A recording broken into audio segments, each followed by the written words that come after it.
not just temporary. Safety is permanent. You don't have to live in or around that abuser or abusive in an abusive atmosphere that you were in once you get to safety. So that's what should happen anyway. But it's people who are just there to offer temporary safety, long enough to take down information about you and then next. And this happens a lot of times in shelters. They're very good about this, and should change their policy. A lot of them do this to victims. That's why, how I know, because I've been there. That's why they end up back with an abuser or in an abusive situation, again. But then you've shared all this information, with an advocate, in the shelter. But here, in 30 days or 45 days, you're back into the world where your first contact person will be who? The abuser.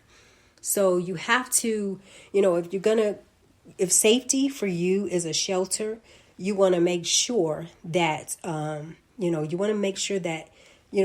people are programmed, or that you're programmed to be a survivor and be able to that if you came in contact with that abuser, that you're able to go the other way. You're able to provide for yourselves. You're strong enough to maintain, and that you're not able to go back to that abuser, because most of these shelters, they're not set up to help someone remain out of that situation and away from that abuser. They're not set up that way. I don't know why, but I know because I have lived in one and I see how they work. I saw how they work, but luckily I was strong enough. I had my mind and set on what I wanted to do, to stay away and keep away from that situation. But and I did. But we have to also be careful of what people were in our past. If that you were in this situation and you had people in your past, you got to be careful of bringing those people or communicating with those people too, because they have a tendency.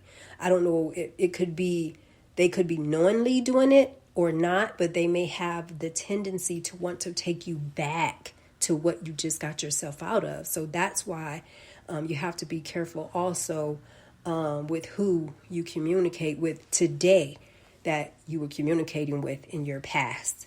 So, but like I said, you have to program.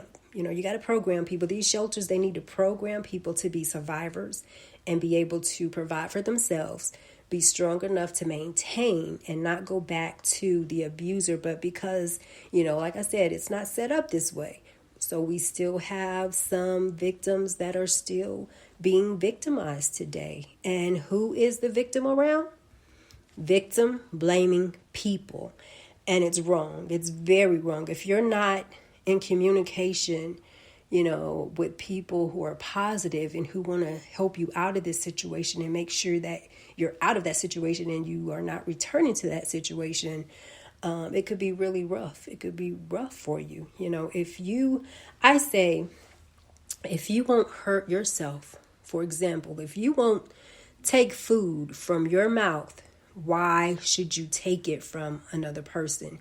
If you won't hurt or harm yourself, then why put someone else in a position to be?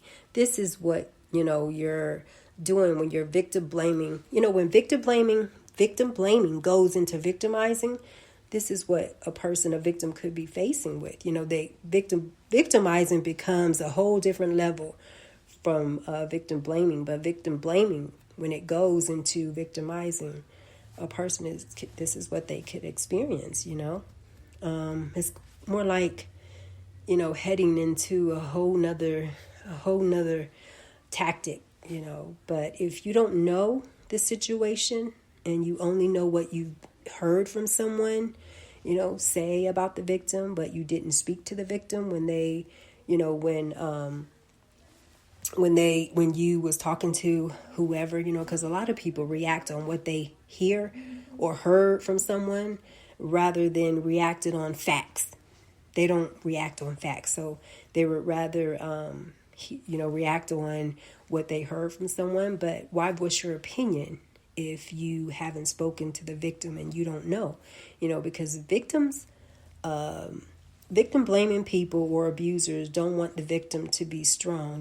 They don't want them around anyone who will help them out of, this type of manipulation. They want them at reach and not that of anyone else. So they will tell others who try to help the victim why they shouldn't and why they act this way. But the victim, did this or that, so that's why you should stay away. And what will, the helpers, the potential helpers do most times? Believe it, and then they'll go on about their way. I know, because it's happened to me many times, in times I've showed signs or times I've tried to say something and tried to give heed, but they didn't. The person was talking over me and was saying, oh, this is why she did, oh, this is why. So what that person did, who was there to help, they eventually walked away and went on about their day while I was still there. So this happens. This does happen. And I want to speak about this, even though it's some of what I'm speaking about is not all victim blaming and it's victimizing. It's very important because one can lead to the other. So that's why I'm expressing it in this way. But so they want them the abuser want them at their reach and not that of, around anyone else. So they will tell others who try to help why they shouldn't and why their behavior, why they're acting this way because the victim did this or that. So that's why you should stay away. And like I said, most times people who are there to help, the abuser can say this to them, and then guess what? They're going on about their way. Then they'll even try to avoid communication with the victim. So now the victim is being victimized not only once, but now they're being victimized twice. Both of them now are victimizing the victim. And this happens a lot. It happens a lot. People will believe what the abuser is saying, especially, like you got them ball players, whose wives have tried to, one or two or whatever, their wives have tried to speak out, but because of their, who they were, they didn't believe the wives. They didn't believe them. Well, this can happen too with a lot of the abusers. This can happen. So people will believe what the abuser is saying, and the victim could be showing all kinds of signs that they need help, or that the abuser is lying at the time. But because the abuser is so well known, like I said, a ball player or even a rapper, no one can imagine them being this type of person. They don't question anything. So now we see not only what is victim blaming, but how it can lead or leads to victimizing the victim as well, and how it continues. If you do nothing, nothing will give results. How do I know? I already told you. You're speaking to someone who dealt with it and is still dealing with those who give way to victim blaming, because I know that the God I serve above is the medicine I need to get through it. And it has been a wonderful medicine that I was able to get through it, because if I listen to what advice I get, I'd be a doormat right now. So it's people who actually think, I would say the abuser, who actually think is no other way, from their behavior of victimization and victim blaming. They don't see no way other than what they're doing. They don't look to change their behavior or see it for what it is, in this type of tactic. That means they don't seek healing, but only, what this world or what, man can offer, and rather than what Christ says to do when we need to put, we need to put on love, you don't see that. The criminal doesn't see that. They only see right at that moment. So do you know man can't permanently do what God can do, what God can. So a lot of us, when we're going through something and, God doesn't respond right away, the first thing we do is what satisfaction or results we could get right then at that moment. And sometimes that moment, that right there moment, is what we shouldn't do. But it gave a temporary fix. It didn't fix it permanently. It gave a temporarily fix. So a lot of us are experiencing. A lot of victims have had to go through that, and then but you got to. I say it may look like this world is winning. With the evil scams and victimization, like it's winning, it's winning. This evil world is getting its way. But in the end, is what we have to look forward to. And that is, God can put this world under him. God can destroy this world. And, we have to think about, what God can do. If he could, reverse everything, that man is doing and man has done, he could reverse it. If we just look for temporary fixes that man can take from another person, such as money, items, material things, a woman, and she could do the same thing, vice versa. She could take a spouse, she could take, benefits, and she could take this and she could take that, and she could take, if we, just look for temporary fixes of those things, it won't give us the best results. It won't, but this is what the world will go out to get, and will do anything to get it, to make a victim, to have anyone be that victim. So they'll go out and do all these things, do all this temporary fixes, I'm not realizing in the end who they may be victimizing later on. So I look at what God gives.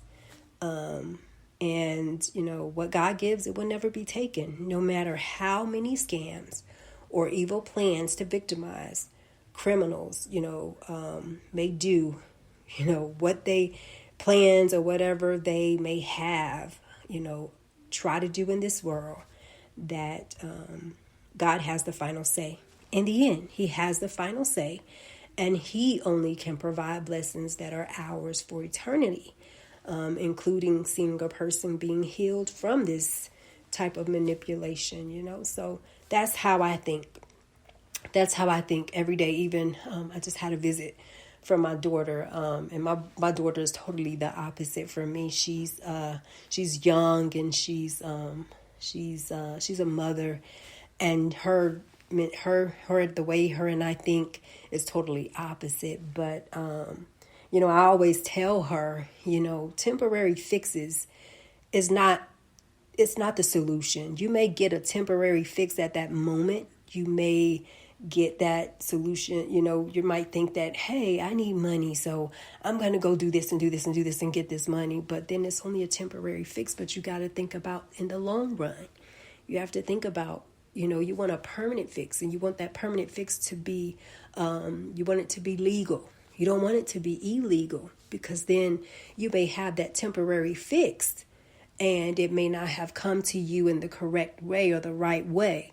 But still and yet, after that temporary fix is over, you may have a lot more stuff hanging over your head rather than doing what's right and getting a permanent solution or a permanent fix to that problem. So I say again, God has the final say in it all, and he only can provide blessings that are ours for eternity, including seeing this type of person who's using this type of manipulation. He has the final say. Seeing a person being healed from this type of stuff, he has the final say. So how do we recover from victim blaming? And I gotta say, how do you recover? Someone may disagree with me, but I personally, I don't think you never recover from it, because the person who's doing the victim blaming is doing that until they see that it's not the victim's fault. And if you're still around that person, then there is no recovery, but there is, it's only ways to actually survive, through this kind of manipulation. You just have to live your life being strong enough to know it's not your fault for having